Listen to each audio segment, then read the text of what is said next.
G'day. In this video, you're going to learn how to use polygons texture maps inside of Blender.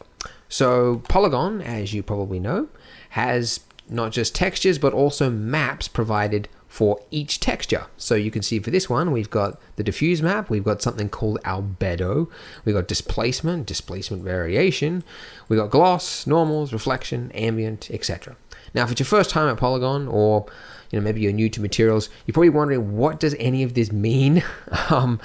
So what is albedo? What is displacement, gloss, etc.? And more importantly, how do you use it inside Blender to create the finished final material? So that's what I'm going to be explaining in this video. So sort of a broken down, easy approach to creating materials. So yeah, let's go ahead and jump straight into it. Delete the default cube as normal. Now, if this was a standard image texture that was square shaped, like, actually I don't have any on here, for example, but yeah, something like this, if this was square, and I just mean like 1 by 1, then you would get away with just adding a plane like that. But in our case, we're using the cliff texture, not that one, the cliff, which is rectangular shaped. And since we don't know, how rectangular it is, like what the dimensions are, etc., if it's not exactly right, it's going to be stretched, and we definitely don't want that. So instead of having to fiddle around, trying to get that right, an easy way to do it is, as some of you maybe already know, is to use the import images as planes tool. If you don't have that there, you can enable it in Blender just by typing in plane, and just check that box there. You don't need to install anything, it comes with Blender anyway, so just check it, and then hit Save User Settings so you don't have to check it again. So once you've done that, then you can go Import Images as Planes. And then you're going to go here, find wherever you've downloaded the texture, and just click the normal color variation 1, like that, and just hit Import. And now what that's done is it's imported it at the exact dimensions as the image, and it's applied it to the material, and you are good to go. So what I'm going to do is just make this a bit bigger. Just skip this part if you're not using a cliff or whatever, but I'm just rotating it because it's a cliff, and I'm just going to delete the default lamp, and I'll replace it very quickly with a sky. Again, you don't need to do this because I'm just doing this because it's an outdoor scene, and we want to be able to see how it actually looks as we're working on it. But yeah. Okay, all right. Now, split the view. Now we can finally get into the material. Not like that. Oh, I hit the mute button again. There we go. Okay. So, this is what that add-on did for us. It, conveniently added it here. Yeah, which is great. Nice. Now we can go and get into the rest of it. So, if we go to texture, image texture, then we hit open. What we can do here is see all our textures, and what I'm going to do is I'm just going to bring in this one here, variation 2, because I want to show the difference between those two. So this is the standard one here, also known as diffuse. So variation 1, just think of it as the diffuse texture, and then this one, think of it as albedo. That's what it's called on the site anyway. The file name is a little bit different, but yeah. So albedo and then diffuse. What is the difference between the two of them? Well, the diffuse is the basically the exact photograph which was taken on site. So, it's been cleaned, any other things like that, but it includes just anything that the light on set provided. The albedo, on the other hand, is the same texture, but the shadows and the highlights have been deliberately erased. Or reduced or lowered as best as possible. So you can see, looking at the difference between them, the albedo is just, it's softer, there's a lower contrast, the darkness in the crevices is mostly removed in comparison with the original there, which has like dark shadows and stuff like that.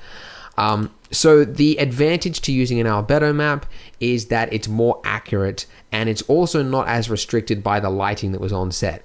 Now, I think every texture on Polygon was taken on a cloudy day, so you shouldn't really be able to see that much direction of where the light is facing, but the albedo just takes it a step further and makes it completely clear that, yeah, there's no light or whatever.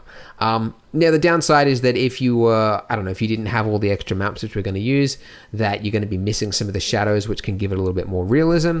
So it is, honestly, it's up to you. Sometimes for like a floor texture, sometimes I just stick with the original diffuse because the shadows can add a little bit more realism to it. But in this case, I'm just going to go ahead and delete that, and we're going to use the albedo map.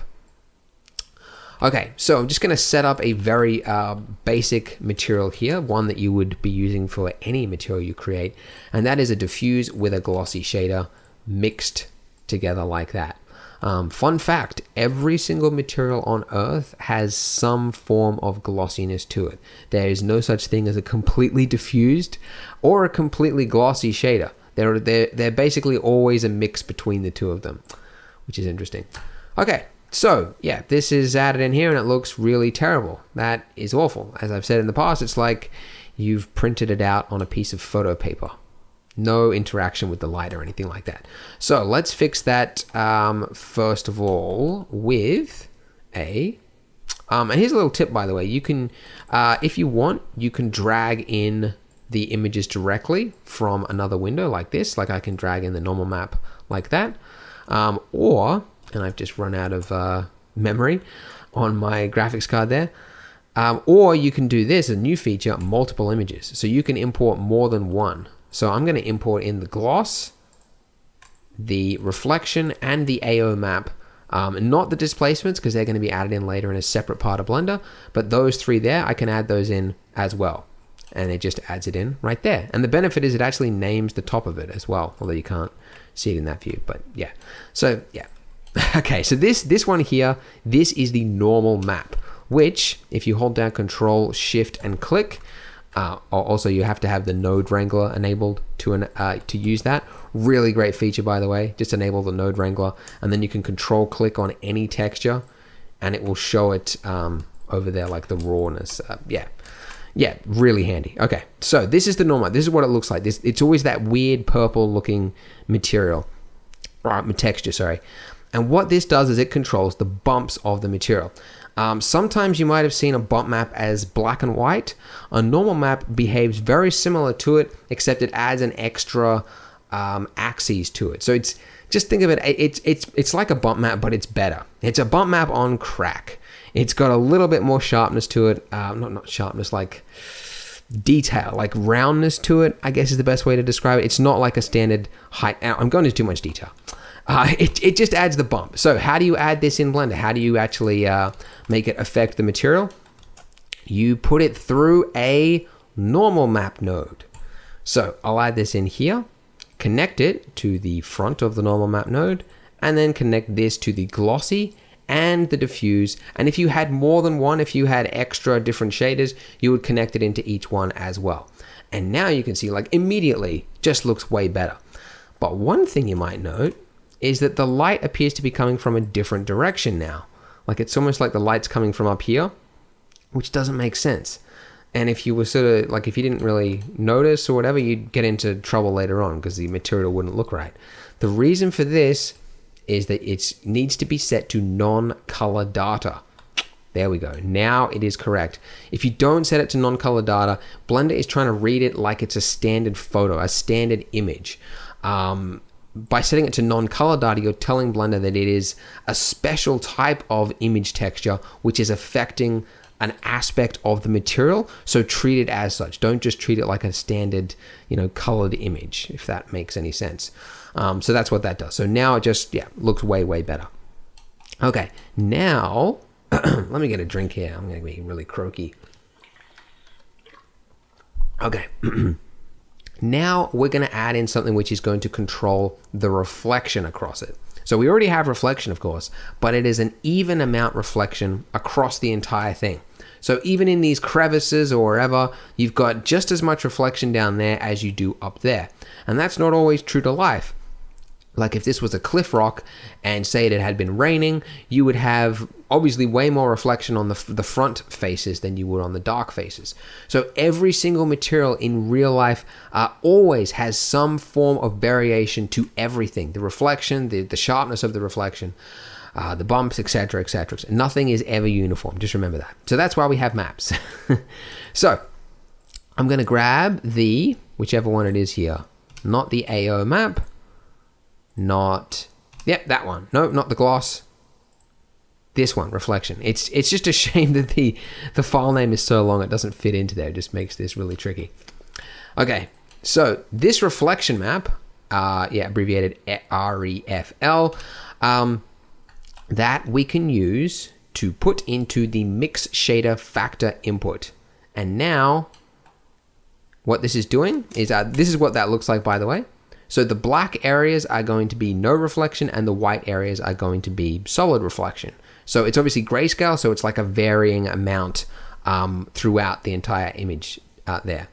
But looking at this, you can see like there's not really that much of an effect. It's sort of weird. And that is because, again, it's set to color. So make sure it's set to non-color data, and now it has the proper effect. Just remember that, like, unless it's like plugging directly into a diffuse or coloring the material in some way, make sure it is set to non-color data.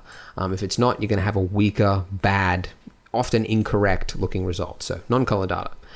Now, when it comes to controlling the diffuse or something like the reflection, you can change it very, like if you're stuck with this and you're used to seeing like a slider here, like you might be going like, oh no, like I liked having the control over, how much reflection it was. Now that I plug this in there, I can't control anything anymore. Like I'm restricted to whatever is in this map. And in this case, this sort of suits, I don't know, like a wet cliff. It looks a little odd to me. So what I'm going to do is add in a color ramp node.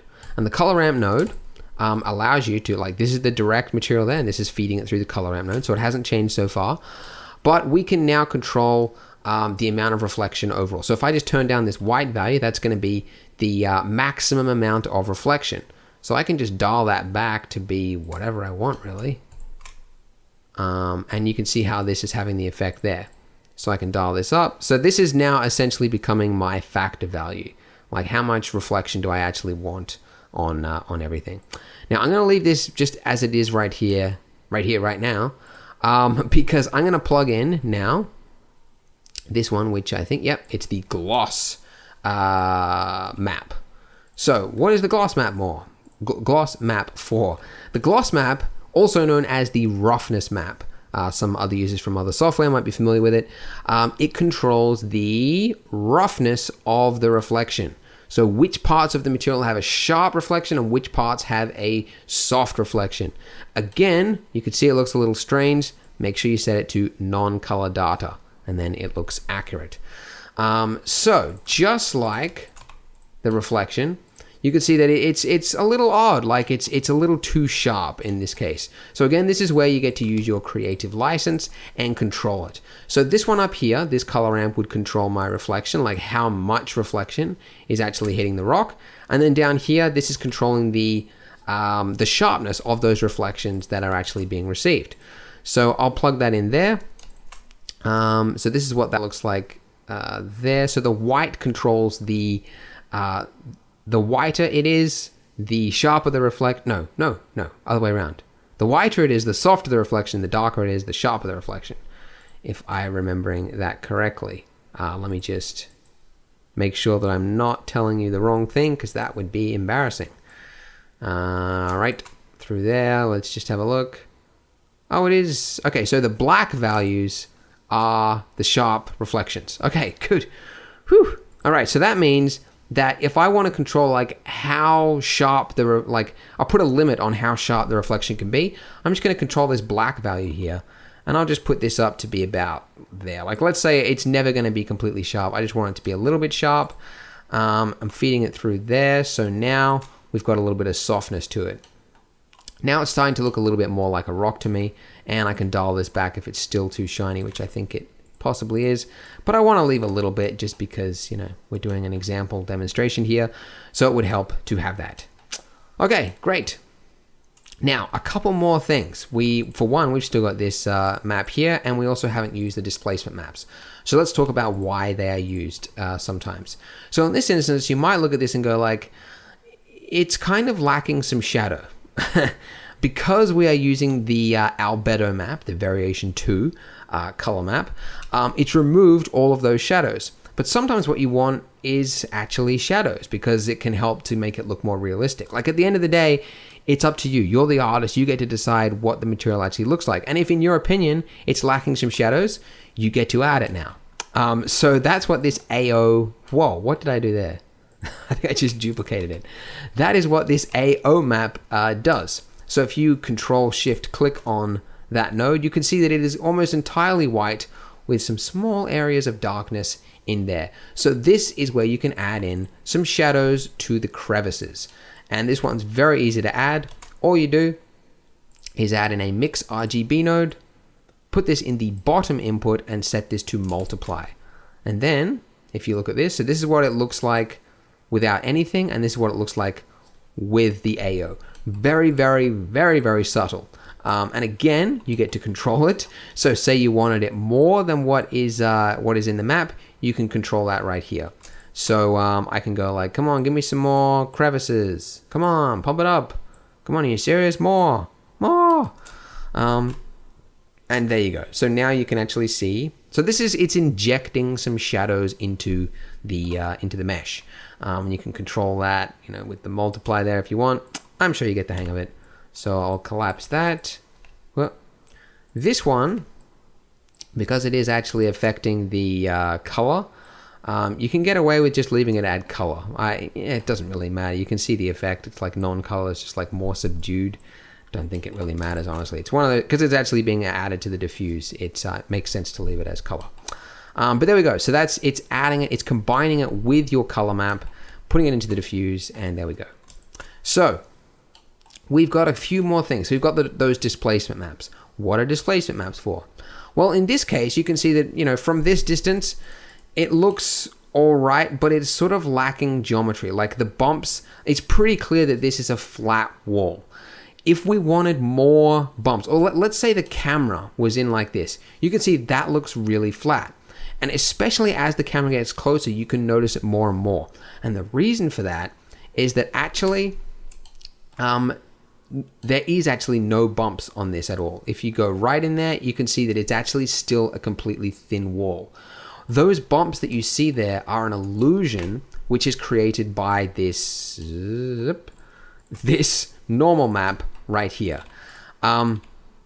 So it's all an illusion. The mesh itself hasn't changed. It is still a flat plane with 4 vertices. We haven't added anything to it. So where are the bumps coming from? It's all an illusion. So it's great because it allows you to have, the realism of like a mesh that looks like it's more detailed than it is without needing to go high poly. But the downside is that it really only works for small to medium scaled bumps. When you need to go more than that, or when the camera needs to be zoomed in closer and the illusion starts breaking, that is when you need to use a displacement map. Okay, so let me just quickly, you know what? I'm going to pause this for a second. I'm just going to rename these things so it's easier to see for you guys at home. Let me just pause it. Okay, there we go. Now it is. Now I've named them all so that you can actually see AO, variation 2, etc. And if you want to do that yourself, by the way, you can do it just by selecting it, hitting N, and then giving it a label up there. Anyway, I did that because otherwise we'll be going crazy for the rest of this tutorial. Okay, so let's go ahead now and add in a displacement map. So you don't do it in here. This is affecting just the material. The displacement map is affecting the actual geometry of your mesh. So the way you do that is in the modifier stacker. You have something here called a displacement modifier, or displace as it is called, displace. So with that added, you can see it hasn't really changed anything except it's moved the mesh forward, which is odd. And then if you add a new texture to that, it moves it back, which is odd again.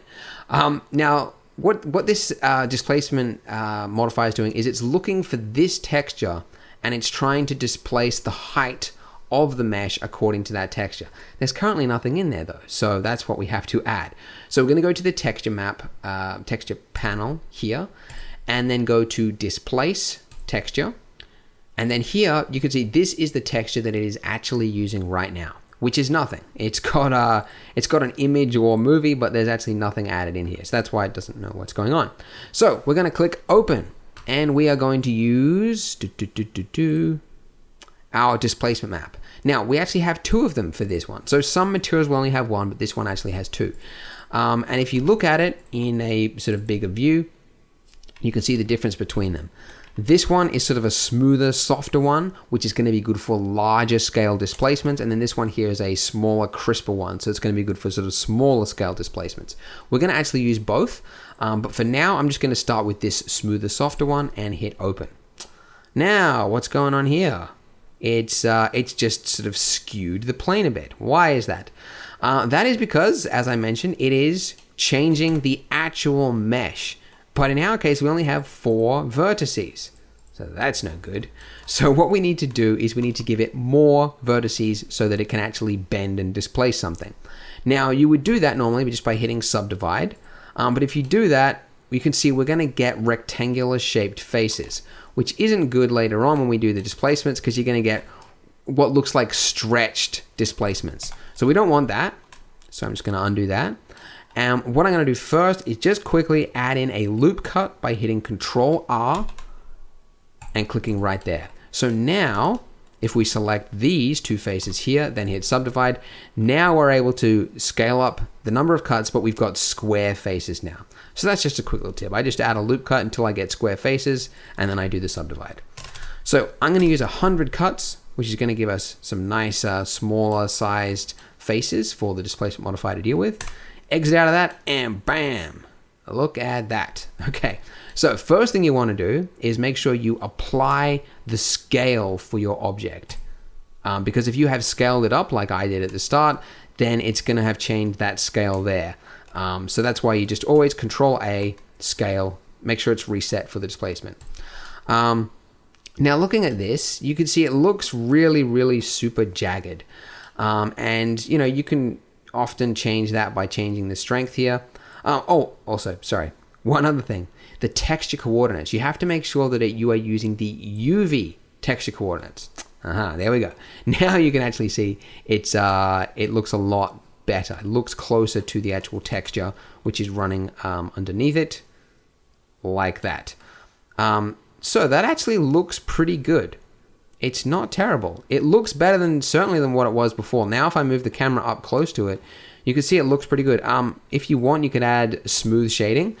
For a cliff, I actually kind of like the look of the flat one there, just because a cliff it's sharp rocks, so it actually kind of makes sense for it to be sharp. But generally, you'd go with smooth. But I'm just going to leave it like that. I've never done that before, but it looks really cool. So it looks pretty good.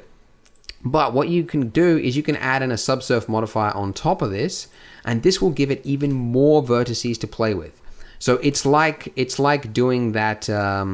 Let's go back to the viewport view.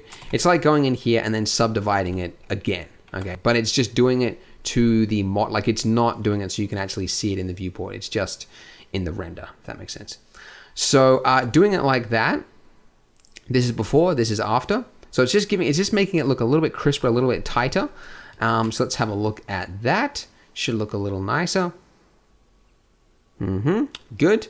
Now, in this case, like this actually looks pretty good. But as I mentioned, there is 2 displacements. There is that one, and then there's another one which looks like this, which is a little sharper. So this is that one, and then this is that one. So the displacement map, the whiter something is, the more raised it is, the darker it is, the more creviced it is. So this is really smooth, so it's sort of giving a sort of, larger scale detail. This is going to allow us to add an extra level of detail to it if we want it.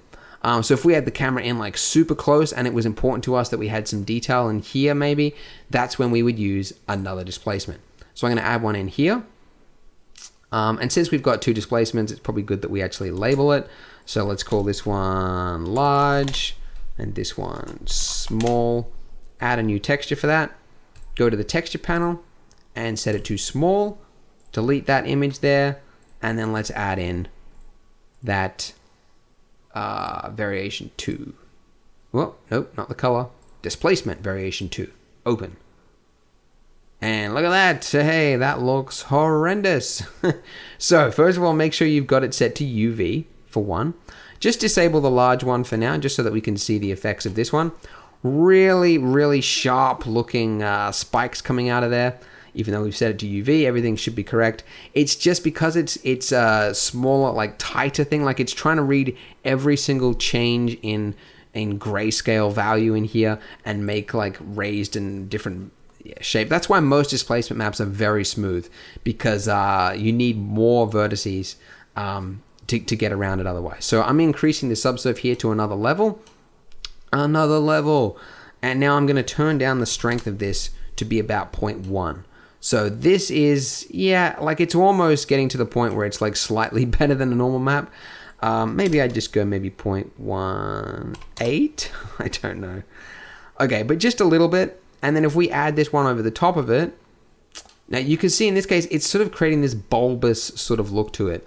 And that's because it's got, this is what happens when you add two displacement maps. So in Blender, the way you get around this is by making sure that it is basing it off one direction. So in this, like if this was a like spherical looking object, you'd be in sort of hot water, you'd have to try and figure it out. But because this is a cliff, which is going like it's flat, basically, two faces pointing different directions, you can make it go along one direction. So I'm just going to make this sharpness here just go along the... oh, hang on a second. That wasn't right. Okay, apply your rotation. There we go. Now it is correct. So by applying it to the... applying the rotation and setting this to the direction Y, I know that if I hit G and then Y, you can see that I've got the right axes there. If you don't know which axis it is, just click and then middle mouse click in the direction you want to go. So you can see that green, that green value tells me that this is the Y direction. Oh, even better, you could just read that little thing in the bottom left-hand corner there. That'll tell you which axes it should be. So I know it should be in the Y direction. Then if I add this on top of it, you can see that they are not colliding with each other. Like this is what it looked like before. And then this is what it looks like after. So it just enables you to, it's like a cheat. It's a way to get both of them working together. So, but one thing to note though, and I don't know why Blender does this, but you can see that it's inverted it. Like this is what it looks like when it was set to normal. And then this is what it is when it was set to Y. So it has inverted the strength. So I just need to go to the strength and hit a minus. And now we are going in the other direction. Okay, great. So now let's have a look at this with all of this crazy amount of detail, and hopefully, fingers crossed, it actually looks good. If my computer will render it, will it? Will it blend? That is the question.